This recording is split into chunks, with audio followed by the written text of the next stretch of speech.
New tonight, DNA does not lie. Technology usually employed to find and arrest violent criminals helped Largo police nab a thief who placed a skimmer on a gas pump. And the lab that made it happen is right here in the Tampa Bay area.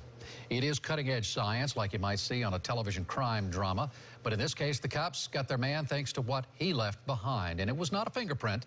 Peter Bernard is live in Pinellas County. All right, Peter, so what was it? What did the lab use to track down this accused thief?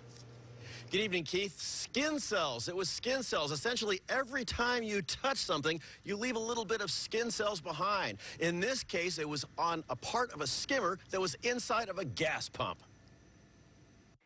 For law enforcement, gas station skimmers are frustrating. Bad guys get inside pumps, install electronic devices to steal credit card info, and get away with it over and over again. But not this time. It's touch DNA. It's amazing stuff. It's probably a big part of the future of law enforcement. It makes it more difficult for criminals. Largo cops busted ex-con Rafael de los Rios for placing a skimmer inside a pump at this 7-Eleven on 131st Street.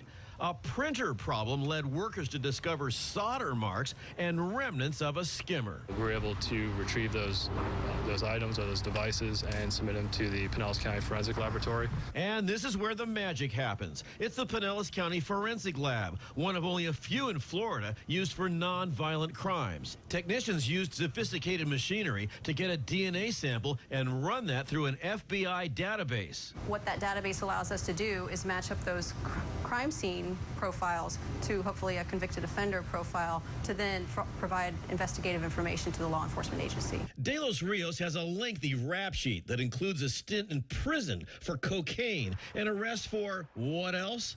Having a skimmer. At his Carrollwood home, That's his jail mugshot. his mother claimed not to know anything about his arrest. Oh, I didn't know that. Nothing at all. By the way, we're at the jail because this is where De Los Rios came here, was arrested and bonded out early this morning. Workers at that 7-Eleven discovered that skimmer back in January. Normally, it takes about 27 days to process DNA like that. We're not sure why it took more than 3 months. Keith? Oh, it is fascinating, Peter. Does the lab process a number of these skimmer cases? Lately, it's been up. They've had more than normal in this case. But what's going on now is they get these things in, and it takes a while, and they have to pass that skimmer part from place to place. So really not sure why it took so long in this case. They have to have enough DNA, and then they have to have that person in the database so they can check it out. I'm glad we're getting to this phase, though. We're constantly telling people about the skimmers. Now we can see the prosecution phase going forward. So at least And they caught someone. Exactly. Yeah. That's the point. Peter Bernard, live in Pinellas County. Thank you.